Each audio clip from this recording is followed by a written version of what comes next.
지금으로부터 약 100여 년 전 아인슈타인이 상대성 이론을 발표하며 인류는 처음으로 우주를 숫자와 공식으로 설명할 수 있게 되었습니다. 그가 있기 전까지 우리 인류는 우주의 탄생을 상상과 신화로만 설명해 왔는데요. 어떤 민족은 신이 흙을 빚어 세상을 만들었다고 믿었고, 어떤 문명은 하늘의 신들이 노래로 우주를 창조했다고 말했죠. 하지만 시간이 흘러 과학이 발달함에 따라 과학은 그 모든 이야기를 하나씩 밀쳐내기 시작합니다. 우주는 절대 변하지 않는다고 주장하던 정적 우주론을 시작으로 우주가 팽창한다는 사실은 인정하지만 한 점에서 폭발했다는 것은 받아들일 수 없었던 정상 우주론, 그리고 마침내 현재 21세기 우주의 기원을 설명하는 압도적 정설로 자리잡은 빅뱅 우주론까지, 인류는 수백만 년의 역사를 지나 비로소 이 우주는 어디서 왔는가? 라는 질문에 과학의 언어로 답할 준비를 갖추게 되었죠. 그에 따라 우리는 지난 100년 동안 이렇게 배워왔습니다. 우주는 약 138억 년 전 거대한 폭발로 시작되었다. 그 후 우주는 지금도 더 빠르게 팽창하고 있다. 우주를 팽창시키는 정체불명의 힘을 우리는 암흑에너지라고 부른다. 이 세 문장은 오늘날 교과서가 설명하는 현대 우주론의 기둥, 즉 21세기 과학이 의존해온 절대적 정설이었습니다. 하지만 지난 11월 연세대학교의 이영욱 교수 연구팀이 발표한 논문 하나가 우리가 지난 한 세기 동안 진리라고 믿어왔던 이 정설을 뒤흔들기 시작합니다. 연구팀은 별과의 거리를 측정하는 데 사용하는 타입1 A 초신성 데이터를 정밀 분석한 결과 우주가 가속 팽창하고 있는 것이 아니라 오히려 감속 팽창하고 있다는 놀라운 결과에 도달하게 됩니다. 단 한 줄의 문장, 그 중에서도 가속이 아니라 감속이었다는 단순한 단어의 변경. 하지만 이 작은 변화가 불러일으킨 나비 효과는 상상을 초월했는데, 과연 이것이 왜 이렇게 큰 문제가 된 것일까요? 그 이유는 이 단순해 보이는 문장 하나가 현대 우주론의 가장 근본적인 가정을 무너뜨릴 수 있기 때문이었습니다. 만약 이 연구 결과가 사실로 굳어질 경우 우리는 지난 수십 년간 쌓아 올린 우주론의 토대를 처음부터 다시 세워야 하는 상황에 놓이게 된 것이었습니다. 즉, 우리는 지난 100년 동안 잘못된 지도를 보고 우주의 역사를 설명해 왔다는 것이었죠. 이는 단순히 하나의 해프닝이 아니라 이제는 우주가 빅뱅으로 시작되었다는 오랜 가정을 다시 검증해야 하는 시대가 왔음을 의미했습니다. 과연 우리가 정설이라고 믿었던 빅뱅 이론이 정말 틀리고 만 것일까요? 오늘 여러분들께 더해드릴 한 줌의 지식, 한국인들이 밝혀낸 빅뱅 이론의 치명적인 문제점, 지금 바로 시작합니다. 어떤 물체를 관측함에 있어 가장 기본적인 것은 그 물체의 기본 정보를 얻어내는 것입니다. 우리 눈앞에 있는 물체라면 직접 자를 대보고 저울에 올려보면 간단하게 정보를 알아낼 수 있지만, 만약 우리가 직접 닿을 수 없는 곳에 있는 물체라면 이야기는 달라지죠. 이럴 때 우리가 의존하는 것은 단 하나, 바로 빛입니다. 빛은 항상 일정한 속력으로 움직이기 때문에 얼마나 밝고 얼마나 어둡게 보이느냐만 확인하면 그 물체가 얼마나 멀리 있는지를 판단할 수 있습니다. 실제로 테니스 경기에서 레이저 판독기로 공의 위치를 측정하듯 우주에서도 우리는 이 단순한 원리를 이용해 손에 잡힐 듯 잡히지 않는 별들의 거리를 측정해왔습니다. 하지만 문제는 우주는 너무나도 넓다는 겁니다. 우리가 직접 빛을 쏴서 반사되는 것을 기다릴 수도 없고, 별마다 본래 밝기가 다르기 때문에 비교하는 것 자체가 쉽지 않은 노릇이었죠. 그래서 인류는 마침내 모든 우주를 동일한 기준으로 잴 수 있는 특별한 도구를 찾아냅니다. 그것이 바로 타입1 A 초신성, 일명 우주의 표준 촛불이었죠.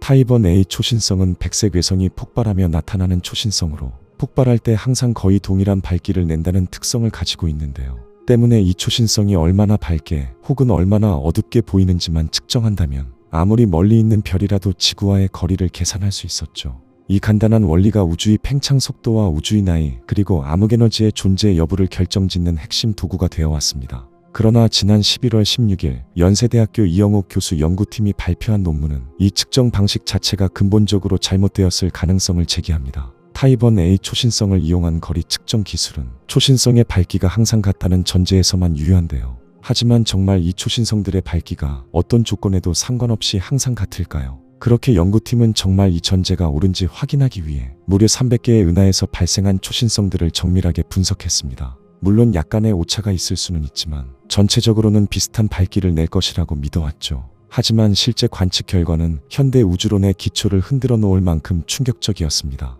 초신성의 밝기는 항상 같지 않았고, 심지어 그 차이는 무작위로 나는 것이 아니라 모왕성의 나이에 따라 체계적으로 달라진다는 사실이 발견되었죠. 젊은 항성 집단에서 폭발한 초신성은 상대적으로 어두운 빛을 냈고, 오래된 항성 집단에서는 상대적으로 밝은 빛을 냈습니다. 즉, 우리는 서로 다른 종류의 촛불들을 모두 같은 종류라고 착각하고 있던 것이었죠. 하지만 이 사실은 단순히 거리 측정의 오류 수준으로 넘길 문제가 아니었습니다. 지금까지 우리가 초신성으로 계산해온 거리 중 일부는 전혀 다른 값을 가리키고 있었을 가능성이 있었고, 아득히 멀다고 생각했던 별들 중 상당수는 사실 훨씬 더 가까이 있었을지도 모릅니다. 다시 말해 우리가 수십 년 동안 쌓아온 우주의 거리치도, 밝기치도, 팽창 속도 데이터들이 처음부터 잘못된 가정 위에 세워져 있었을 수도 있다는 것이었습니다. 물론 이 연구 결과 자체가 틀렸을 가능성도 완전히 배제할 수는 없습니다. 하지만 이영욱 교수팀은 300개의 은하를 대상으로 이 편향을 검증했고, 그 신뢰도는 무려 99.999999%로 오류 가능성이 사실상 0에 수렴하는 수준이었죠. 이 때문에 과학계는 충격을 받을 수밖에 없었습니다. 이는 단순한 측정 실수가 아니라 우주를 해석하는 방식 전체가 뒤집힐 수도 있다는 신호였기 때문이었습니다. 1990년대 후반, 천문학자들은 먼 우주의 초신성들이 예상보다 훨씬 어둡게 보인다는 사실을 발견했습니다. 이것은 초신성이 예상치보다 더 멀리 위치하고 있다는 것이었고, 이는 곧 별들이 조금씩 뒤로 물러나고 있다는 의미였습니다. 다시 말해 우리가 알고 있는 우주가 점점 더 빠르게 팽창하고 있다는 결론이 여기서 내려지게 된 것이었죠. 하지만 중력만으로는 우주가 스스로 가속할 이유가 없었습니다. 오히려 시간이 지날수록 팽창은 느려져야 하는 것이 자연스러운 현상이었죠. 그래서 과학자들은 눈에 보이지도 않고 정체도 알 수 없지만 우주를 바깥으로 밀어내는 제3의 힘을 제시합니다. 그것이 바로 오늘날까지 정체가 밝혀지지 않은 암흑에너지였죠. 그러나 연세대 연구팀의 결과는 이 결론이 단단한 증거에서 나온 것이 아니라 초신성의 밝기를 잘못 해석한 데서 비롯된 착각일 수도 있다고 이야기합니다. 초신성이 예상보다 어두웠던 이유가 우주 끝자락에 있기 때문이 아니라 그 초신성이 속한 항성 집단이 젊어서 원래 밝기가 낮았을 뿐이라면 우리는 거리를 잘못 계산한 것이고 팽창 속도도 잘못 보았으며 우주는 가속 중이라는 결론 또한 완전히 무너져 내리는 것이었습니다. 결국 우리가 우주의 70%라고 믿어온 암흑에너지는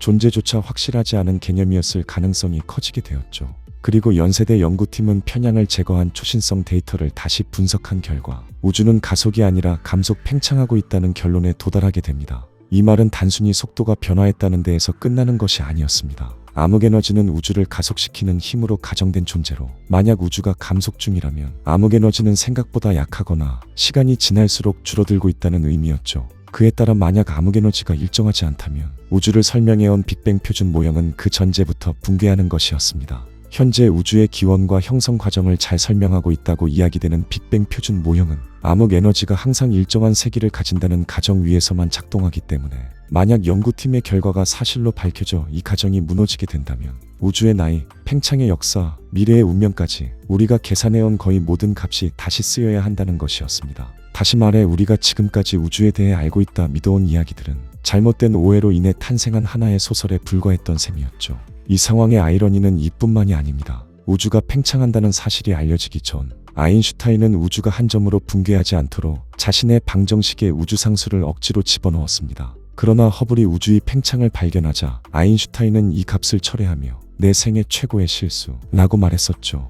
그런데 수십 년 후 초신성 관측을 통해 우주가 가속 팽창한다는 결론이 나오자 과학자들은 다시 이 우주상수를 불러와 암흑에너지라는 이름을 붙였습니다. 하지만 지금 연세대 연구 결과는 이 우주상수가 다시 한번 흔들리고 있는 걸 보여주는데요. 아인슈타인이 철회했다가 현대 우주론이 부활시킨 그 우주상수가 이번에는 또 틀렸을 수도 있는 것입니다. 이는 단순히 값을 조금 고치는 문제가 아니라 우주론의 기초를 다시 써야 하는 100년 만의 거대한 패러다임 전환이 될 가능성이 있는 것이죠. 현재 연세대 연구팀은 앞으로 칠레 안데스 산맥의 베라 루빈 천문대와 협력해 2만 개 이상의 초신성을 관측할 예정이며 더 정밀한 데이터가 곧 공개될 것이라 전망하고 있습니다. 아직 이 연구가 과학계의 정식 합의를 얻기까지는 시간이 필요하겠지만 만약 이것이 사실로 인정된다면 이 발견은 과학계가 새로운 우주론을 마련해야 함을 의미하죠. 그리고 실제로 몇몇 과학자들은 이러한 상황을 예견하기라도 했다는 듯 이미 빅뱅 이론을 대체할 새로운 우주 모델을 제시하기도 했는데